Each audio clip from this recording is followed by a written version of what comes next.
Hello दोस्तों, तो कैसे हो आप। तो दोस्तों, आज की वीडियो में मैं लेके आऊँ आपके लिए नए 20 क्वेश्चन जो कि मुझे इंटरव्यू के दौरान पूछे गए थे।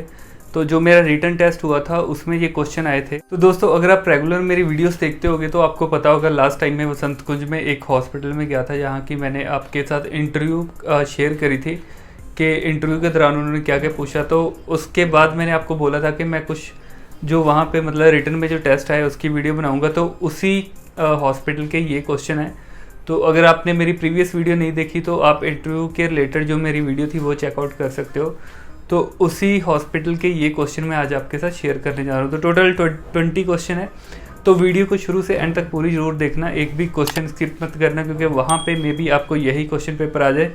तो अगर यही आ गया तो समझो कि आपकी नौकरी पक्की। जो पहला क्वेश्चन उन्होंने पूछा था वो था कि कौन सी ऐसी ड्रग है जिसके साथ रेस्पिरेटरी डिस्ट्रेस होता है। ऑप्शंस आपको अलग अलग मिल जाएगी। इंजेक्शन केसीएल हो गया, डोपामिन हो गया, मॉर्फिन हो गया, या कुछ और एक इंजेक्शन दे देंगे। तो रेस्पिरेटरी डिप्रेशन के लिए आपको पता है कि एक ही इंजेक्शन होता है, इंजेक्शन मॉर्फिन। तो मॉर्फिन जब भी हम पेशेंट को देते हैं तो पेशेंट का जो रेस्पिरेशन है वो 10 से भी नीचे आ जाता है। तो इसी को हम रेस्पिरेटरी डिप्रेशन बोलते हैं। तो नेक्स्ट क्वेश्चन था कि अगर आप इमरजेंसी में काम कर रहे हो और आपके पास एक पेशेंट आता है जो कि लेफ्ट वेंट्रिकल फेलियर के साथ आता है, जिसको हम LVF बोलते हैं। तो जो भी आपके पास अगर LVF के साथ पेशेंट आता है तो कौन सी मोस्ट प्रेफरेबल ड्रग है, मतलब कौन सा ऐसा इंजेक्शन है जो कि आप दोगे पेशेंट को उस टाइम पे। तो प्रायोरिटी बेसिस पे अगर देखें तो LVF में जो भी पेशेंट होते हैं, अगर आपने कार्डिक में काम करा तो आपको पता होगा हम पेशेंट को डायूरेटिक्स देते हैं। तो ऑप्शंस आपको अलग अलग मिल जाएगी। तो लेकिन इसमें जो डायूरेटिक है वो मोस्ट कॉमनली हम यूज़ करते हैं लेसिक्स। तो लेसिक्स का जो आप शॉट दे सकते हो 40 का या 80 का, जो भी आपके साथ पास पेशेंट आता है LVF करके। तो LVF में क्या होता है, डिजनिया पेशेंट को होता है। तो कंडीशन में भी ऐसा ही, क्वेश्चन में भी ऐसा ही लिखा होगा कि LVF कंडीशन के साथ पेशेंट आया जिसको डिजनिया हो रहा है, तो आप कौन सी ड्रग दोगे। तो वहाँ पे आपका जो राइट आंसर होगा वो आपका होगा लेसिक्स। नेक्स्ट जो क्वेश्चन था वो था कि कोई पेशेंट है जिसको चेस्ट ट्यूब डली हुई है। तो वैसे ये क्वेश्चन बहुत सारे हॉस्पिटल में है, मैंने बहुत सारे हॉस्पिटल में इंटरव्यू दी। तो ये क्वेश्चन नॉर्मली वो पूछते एक सिचुएशनल बेस्ड क्वेश्चन है कि जब भी किसी पेशेंट को अगर चेस्ट ट्यूब लगी है तो आपने देखा है कि पेशेंट की चेस्ट ट्यूब या तो पेशेंट ने खींच दी है या फिर एक्सीडेंटली बाहर निकल गई, जब आप शिफ्टिंग कर रहे हो पेशेंट को उस टाइम पे खिंच गई, तो जब पोजीशन चेंज करने, जब कोई भी मतलब तरीके से आपकी जो है चेस्ट ट्यूब निकल गई, तो उस टाइम पे आप क्या करोगे। तो ऑप्शंस आपको अलग अलग होगी कि आप फिजिशियन को इन्फॉर्म करोगे या आप फिर से जो मतलब ड्रेसिंग बाहर निकले उसको फिर से अंदर कर दोगे, या उसको अच्छे से क्लीन करके बीटाडीन लगा के फिर दोबारा से अंदर कर दोगे, या फिर आप वहाँ पे मतलब एक बैंडेज लगा दोगे, बीटाडीन लगा के एक बैंडेज प्लेस कर दोगे और माइक्रोपोर लगाओगे और फिर आगे इन्फॉर्म करोगे। तो ये इसमें से जो राइट आंसर है वो यही है कि जैसे ही किसी भी पेशेंट की अगर चेस्ट ट्यूब बाहर आ जाती है तो आप उसको दोबारा से रीइंसर्ट करने की कभी कोशिश नहीं करना है। और दूसरी चीज़ है कि उसी टाइम भाग के अपने डॉक्टर या किसी को बताने नहीं जाना है, पहले आपको उसको सिक्योर करना है, क्योंकि एक तो सोर्स ऑफ इन्फेक्शन है, दूसरा ब्लीडिंग या फिर वहाँ से ऊजिंग हो सकती है। तो इसलिए सबसे पहले उसको सिक्योर करना है एरिया को। मतलब आप एक बैंडेज लगा सकते हो या फिर 2-3 कॉटन स्ट्रैप लेके यहाँ पे प्लेस करके ऊपर से माइक्रोपोर लगा के देन अपने डॉक्टर को बता सकते हो कि ऐसे ऐसे हो गए, आगे जो भी करना है। तो फिर वो आगे जो भी बोलते हैं वैसे ही करना है। नेक्स्ट क्वेश्चन था कि एक पेशेंट है जिसके यूरिन में एल्ब्यूमिन ट्रेस हुआ है। अगर यूरिन में एल्ब्यूमिन आ रहा है तो उसमें कौन सी कंडीशन पेशेंट को हो सकती है। ऑप्शन में आपको डायबिटीज़ मिल सकती है, या फिर डायबिटीज़ इंसिपिडिस मिल सकती है, या फिर किडनी रीनल डैमेज मिल सकता है, या कुछ भी और एक कंडीशन दे देंगे। तो इसमें आपका जो राइट आंसर होगा वो होगा किडनी डैमेज। तो जब भी रीनल डिसफंक्शन होता है तो उसके दौरान पेशेंट का जो एल्ब्यूमिन है वो यूरिन में प्रेजेंट होता है। नेक्स्ट क्वेश्चन था, उसमें था कि किसी पेशेंट को 105 मतलब उसका टेम्परेचर है, तो इस कंडीशन को आप क्या बोलोगे। तो उसमें था हाइपोपायरेक्सिया या फिर फीवर या फिर हाई ग्रेड फीवर या फिर हाइपरपायरेक्सिया। तो इसका जो वैसे राइट आंसर है वो हाइपर पायरेक्सिया होता है। तो नॉर्मल मतलब जो फीवर या पायरेक्सिया 102 तक बोलते हो, अगर बहुत ही हाई ग्रेड तक जाता है तो उसको हम हाई पायरेक्सिया या हाइपर पायरेक्सिया बोलते हैं। तो नेक्स्ट क्वेश्चन था वो था कि हॉस्पिटल एक्वायर्ड इन्फेक्शन। तो ये सब बहुत ही कॉमन क्वेश्चन है, सबको पता है कि हॉस्पिटल एक्वायर्ड इन्फेक्शन जो होती है उसको हम नोजोकोमियल इन्फेक्शन बोलते हैं। तो ये भी क्वेश्चन आया था, अगर आपको ये आता है तो आपको नोजोकोमियल पे टिक करना है। जो नेक्स्ट क्वेश्चन था उसमें था कि अगर पेशेंट बस बैठ के ही अच्छे से ब्रीथ कर सकता है और लेटने पे उनको अच्छे से ब्रीदिंग नहीं होती, तो इस कंडीशन को आप क्या बोलते हो? तो ऑप्शंस आपको अलग अलग मिल जाएगी। एस्फेक्सिया बोलोगे या ऑर्थोपिनिया बोलोगे, एनॉक्सिया बोलोगे या साइनोसिस बोलोगे। तो जो इसका राइट आंसर है वो है ऑर्थोपिनिया। ऑर्थोपिनिया ऐसी कंडीशन है जिसमें पेशेंट अगर स्पाइन पोजीशन में लेटेगा तो उसको शॉर्टनेस ऑफ ब्रेथ होगी, उसको डिज्निया होगा, वो नहीं लेट पाएगा। तो उस कंडीशन को आप ऑर्थोपिनिया बोलते हो, क्योंकि जब भी वो उठता है या मतलब सिटिंग पोजीशन में आता है तो उनकी ब्रीदिंग पैटर्न है वो बिल्कुल नॉर्मल हो जाता है। तो इस अगर वो स्पाइन में नहीं सांस ले पा रहा है और बैठ के सांस ले रहा है तो उसको हम ऑर्थोपिनिया बोलते हैं।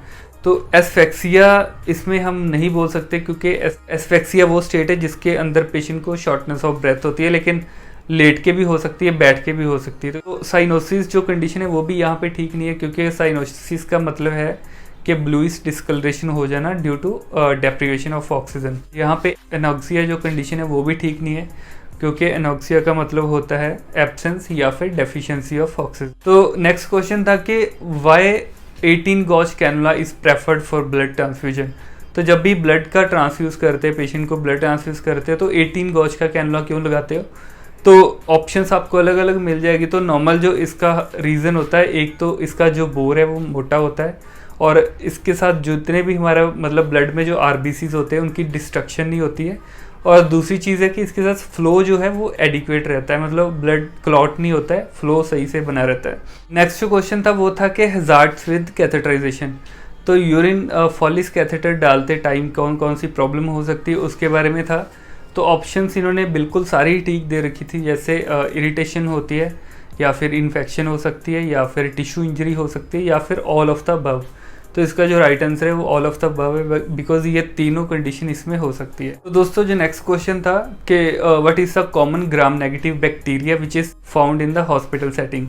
तो इसमें 4 ऑप्शन थी, streptococcus, staphylococcus, Klebsiella and Haemophilus influenza.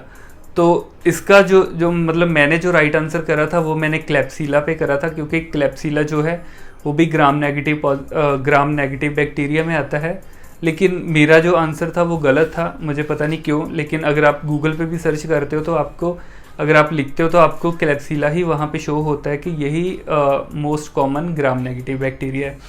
तो जो स्ट्रेप्टोकोकस और स्टेफाइलोकोकस है ये दोनों ग्राम पॉजिटिव बैक्टीरिया हैं। तो इन्होंने जो राइट आंसर था मेरे हिसाब से, मतलब मैंने क्लेप्सिला लिखा था, लेकिन मुझे लगता है उनका जो राइट आंसर होगा वो हीमोफिलिस इन्फ्लुएंजा होगा, क्योंकि अगर 2 ही ऑप्शन इसमें ठीक थी, या तो हीमोफिलिस इन्फ्लुएंजा या फिर क्लेप्सिला। तो क्लेप्सिला मैंने ऑलरेडी टिक करा था, लेकिन मेरा आंसर उन्होंने गलत कर दिया। तो इसका मतलब जो राइट आंसर है वो हीमोफिलिस इन्फ्लुएंजा होगा, क्योंकि ये दोनों ग्राम नेगेटिव है। लेकिन मोस्ट कॉमन जो मेरे हिसाब से था, जो गूगल के हिसाब से है, क्लेप्सिला है, लेकिन इन्होंने जो इनके हिसाब से वो हीमोफिलिस इन्फ्लुएंजा है। अगर आप वहाँ पे जाते हो तो आप हीमोफिलिस पे ही टिक करना, तो आपका आंसर जो है ठीक होगा। दोस्तों जो नेक्स्ट क्वेश्चन था वो था कि inward curvature of lumbar spine और सर्वाइकल स्पाइन। मतलब जो सर्वाइकल कॉर्ड है, जो एक नॉर्मल इंसान की सर्वाइकल कॉर्ड है, वो अगर इनवर्ड मतलब नॉर्मल ऐसे आती है ना, अगर उन्होंने पूछा था कि अगर इनवर्ड को ज़्यादा मतलब ऐसे ये वाली जगह है, मतलब ये हमारी जो यहाँ पे लंबर वाली साइड है, अगर वो ज़्यादा इनवर्ड को हो जाती है तो उसको हम कौन सी कंडीशन बोलते हैं? ऑप्शंस आपको 4 मिल जाएगी। पहला था स्कोलोसिस, और दूसरा था काइफोसिस, तीसरा था लॉर्डोसिस, और चौथा था पिटोसिस।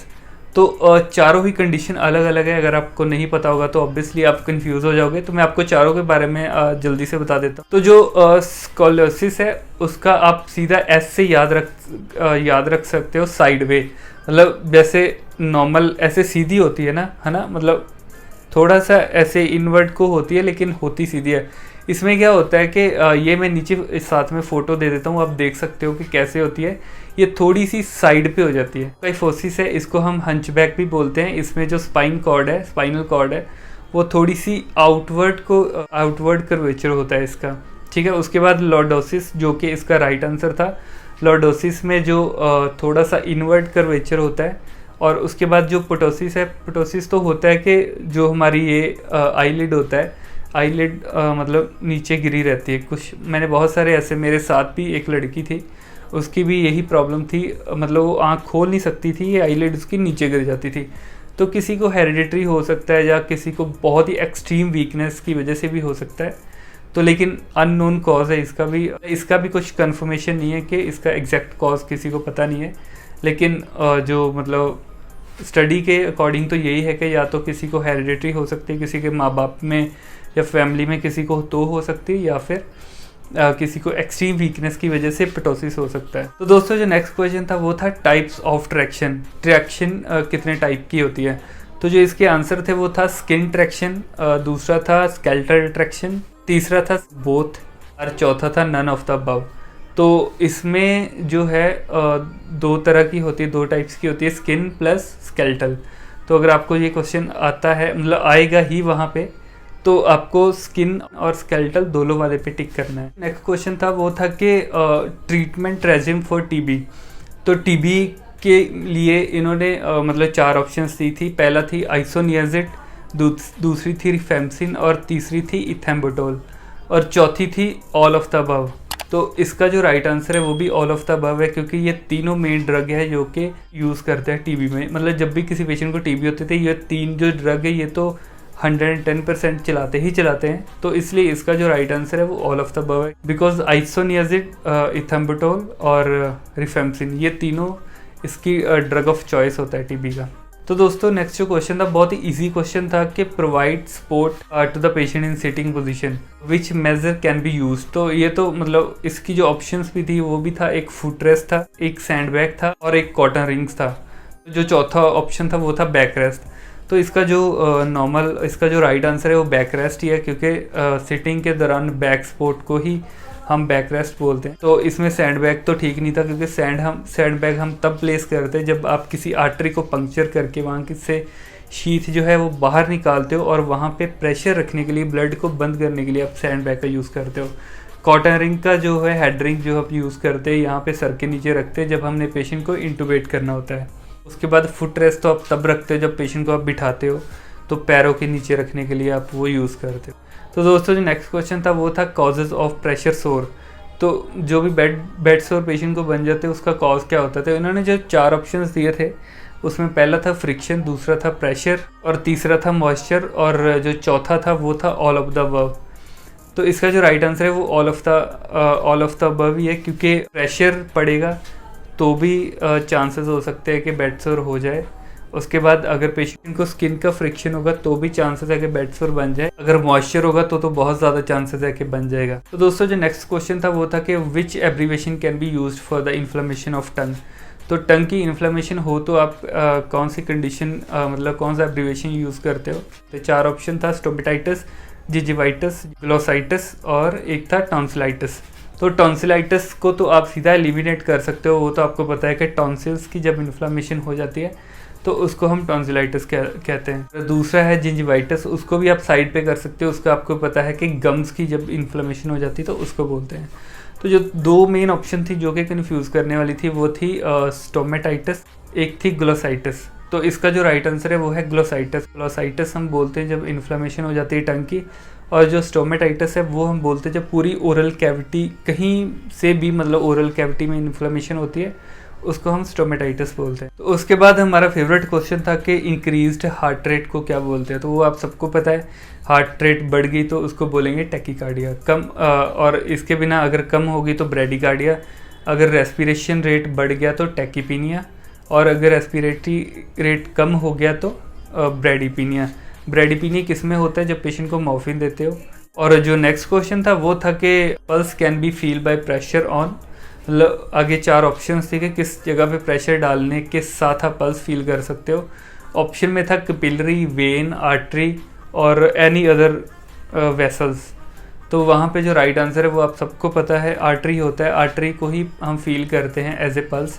तो ये जो 20 क्वेश्चन थे ये वहाँ पे आए थे। मैंने आपको सारे ही क्वेश्चन सही से बता दिए। अगर आप कल परसों या आने वाले कुछ दिनों के अंदर अंदर ही, इसी मंथ के अंदर अंदर वहाँ पे जाके इंटरव्यू देते हो तो डेफिनेटली आप पास हो जाओगे, क्योंकि आपके 18 से 20 नंबर तो आराम से आ जाएंगे, क्योंकि आपको सब आंसर्स का पता है।